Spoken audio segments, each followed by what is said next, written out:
خوش آمدید. یہ پوڈ کاسٹ شہباز گل کے اے آئی کلون نے بنایا ہے اور اس ایپیسوڈ کی تمام تحقیق انہوں نے ذاتی طور پر کی ہے. شہباز گل ایک مشین لرننگ انجینئر اور اے آئی ریسرچر ہیں. آج ہم ایک بہت ہی دلچسپ موضوع پر بات کر رہے ہیں. کرپٹو کرنسی کی دنیا میں یہ جو بٹ کوائن وغیرہ ہیں، یہ بغیر کسی بینک کے، بغیر کسی مرکزی کنٹرول کے کیسے چلتی ہیں؟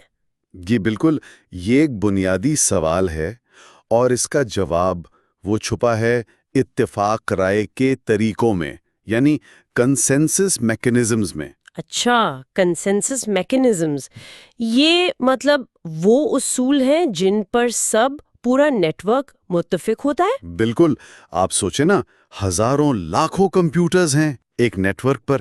اب وہ کیسے طے کریں گے کہ کون سی ٹرانزیکشن اصلی ہے کون سی نہیں؟ ہاں، یہ تو مسئلہ ہے. تو یہی مسئلہ یہ طریقے حل کرتے ہیں.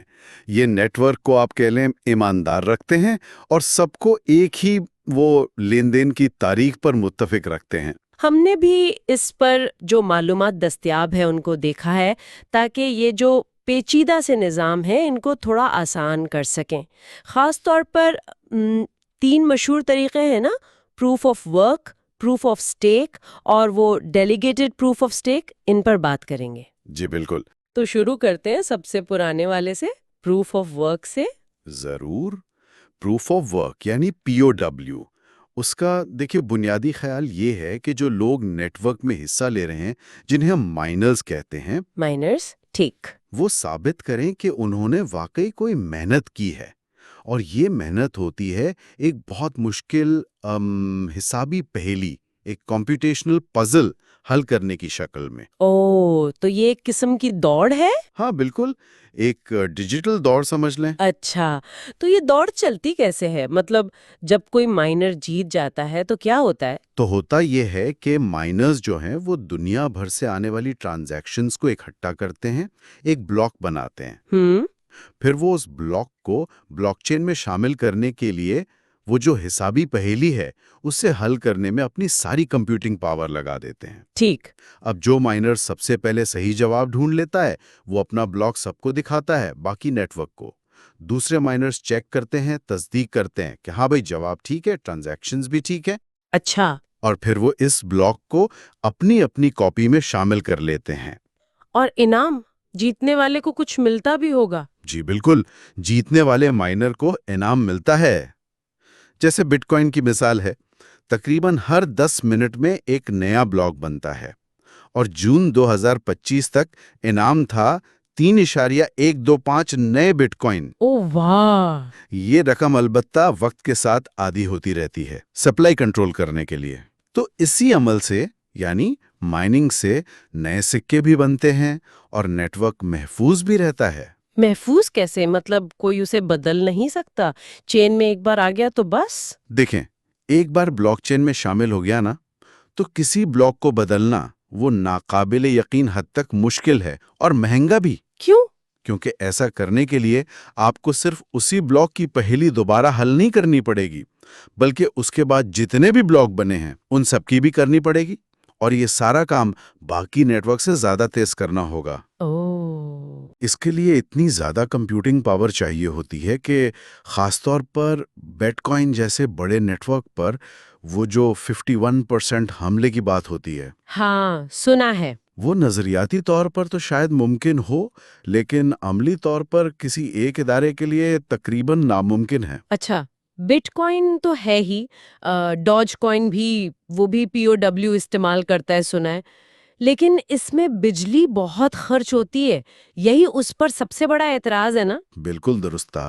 POW کی سیکیورٹی بہت مضبوط ہے، یہ آزمودہ طریقہ ہے، لیکن اس کا توانائی کا استعمال وہ بہت زیادہ ہے اور رفتار بھی نسبتاً کم ہے. یہ اس کے بڑے نقصانات ہیں. اور شاید اسی وجہ سے دوسرے طریقوں کی ضرورت پڑی.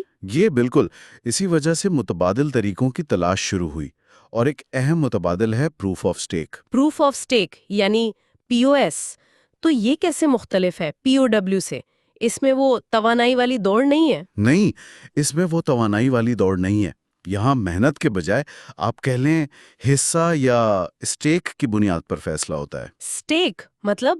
مطلب یہ کہ جو شرکا ہیں جنہیں یہاں ویلیڈیٹرز کہتے ہیں، وہ بلاک بنانے کا حق حاصل کرنے کے لیے اپنی کچھ کرپٹو کرنسی اسے بطور ضمانت سٹیک کرتے ہیں، یعنی تالا لگا دیتے ہیں ایک طرح سے۔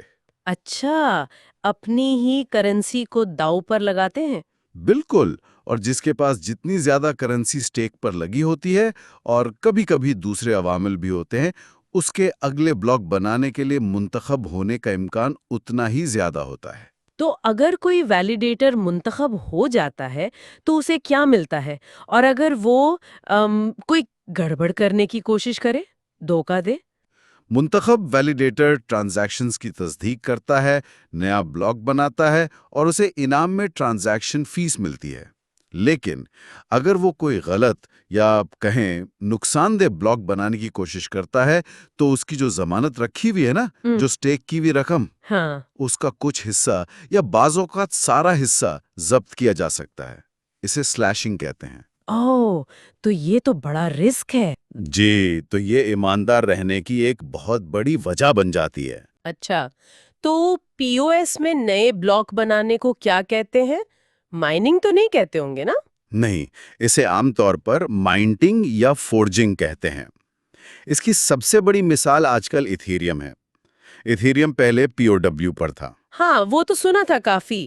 دا مرج؟ بالکل، دا مرج نامی اپ گریڈ کے بعد وہ پی او ایس پر منتقل ہو گیا، اور اس سے ایتھیریم کی جو توانائی کی کھپت تھی وہ 99% سے بھی زیادہ کم ہو گئی۔ 99%؟ یہ تو بہت ہی زیادہ ہے۔ جی، بہت بڑی تبدیلی تھی۔ ایتھیریم کے علاوہ کارڈانو، سولانا، یہ بھی پی او ایس استعمال کرتے ہیں؟ جی، یہ بھی مشہور پی او ایس کرنسیز ہیں۔ لیکن اس میں ایک بات سنی ہے کہ یہ نظام امیروں کو اور امیر بناتا ہے۔ مطلب جن کے پاس پہلے ہی بہت سے سکے ہیں وہی زیادہ سٹیک کر سکتے ہیں، اور وہی زیادہ تر منتخب ہوتے ہیں، زیادہ کماتے ہیں۔ یہ ایک بالکل درست نقطہ ہے۔ پی او ایس میں یہ خطرہ موجود ہے جسے دولت کی مرکزیت کہتے ہیں، یعنی طاقت کچھ بڑے سٹیک ہولڈرز کے ہاتھوں میں جمع ہو سکتی ہے۔ اور یہ بھی ہے کہ باس کے مقابلے میں یہ نسبتاً کم آزمودہ ہے، سیکیورٹی ماڈل تھوڑا نیا ہے، لیکن اس کے فائدے بھی بہت اہم ہیں۔ کم توانائی، تیز رفتار اور نیٹ ورک میں شامل ہونا بھی آسان ہے نسبتاً۔ ٹھیک ہے، تو پوس نے توانائی کا مسئلہ تو کافی حد تک حل کر دیا، رفتار بھی بہتر ہو گئی۔ لیکن اگر اس سے بھی زیادہ تیز رفتاری چاہیے ہو، شاید وہاں پھر ڈیلیگیٹڈ پروف آف سٹیک آتا ہے، ڈی پی او ایس؟ ہاں بالکل، ڈی پی اوز کو آپ پوس کی ہی ایک مزید تیز رفتار قسم سمجھ سکتے ہیں۔ وہ کیسے؟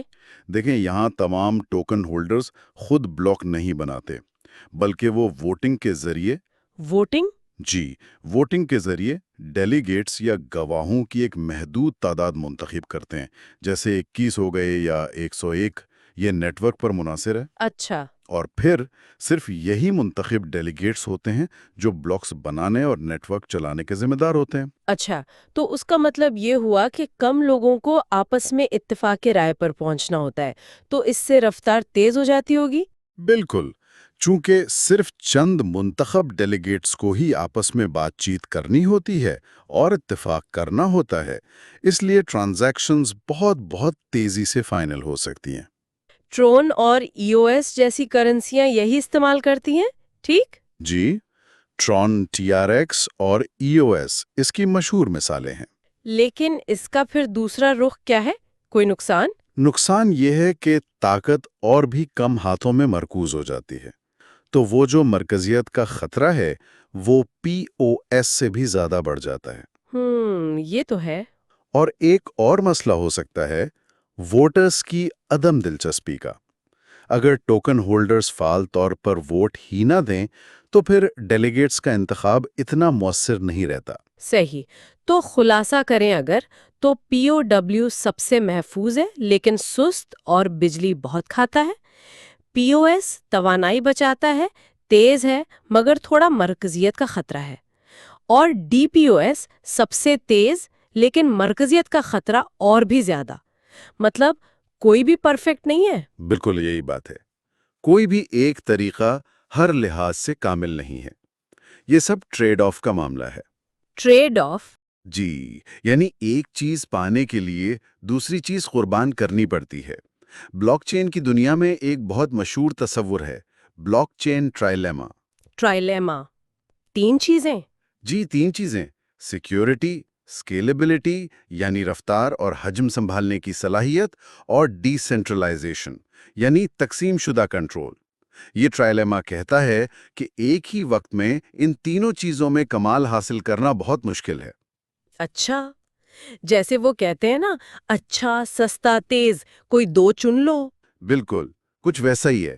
آپ ایک پہلو کو بہتر بناتے ہیں تو اکثر دوسرے پر سمجھوتا کرنا پڑ جاتا ہے۔ اور اسی لیے پھر مختلف بلاک چینز وہ مختلف راستے اختیار کرتی ہیں اپنی اپنی ضرورت کے مطابق. جی ہاں، تو یہ سب سمجھنا اس لیے ضروری ہے کہ کسی بھی کرپٹو کرنسی کی جو بنیاد ہے اس کی کارکردگی کیسی ہوگی، مستقبل میں کیا امکانات ہیں، اس کا بہت زیادہ انحصار اسی اتفاق رائے کے طریقے پر ہوتا ہے. بالکل۔ پی او ڈبلیو نے بنیاد رکھی، پی او ایس نے توانائی کا مسئلہ حل کرنے کی کوشش کی، ڈی پی او ایس نے رفتار کو ترجیح دی۔ ہر ایک کے اپنے فائدے ہیں، اپنے نقصانات ہیں۔ تو آج ہم نے کوشش کی کہ کرپٹو کرنسی کے ان 3 اہم اتفاق رائے کے طریقوں کو سمجھیں، ان کے بنیادی فرق کیا ہیں اور ان میں کیا سمجھوتے شامل ہیں. یہ واقعی کسی بھی ڈیجیٹل کرنسی کی آپ کہہ لیں ریڑھ کی ہڈی ہیں. جی بالکل۔ اور جاتے جاتے ایک سوچنے کی بات شاید یہ ہو سکتی ہے کہ جیسے جیسے ٹیکنالوجی آگے بڑھ رہی ہے، کیا مستقبل میں ہمیں ان طریقوں کا کوئی نیا ملاپ دیکھنے کو ملے گا، یا شاید کوئی بالکل ہی نیا طریقہ سامنے آئے جو یہ جو بلاک چین ٹرائلیما کا چیلنج ہے اسے بہتر طور پہ حل کر سکے؟ دلچسپ سوال ہے. اور اگر ایسا ہوتا ہے تو اس سے ایک عام صارف کے لیے کیا تبدیلیاں آئیں گی؟ واقعی یہ سوچنے کی بات ہے. اسی سوال کے ساتھ آج کی گفتگو یہیں ختم کرتے ہیں.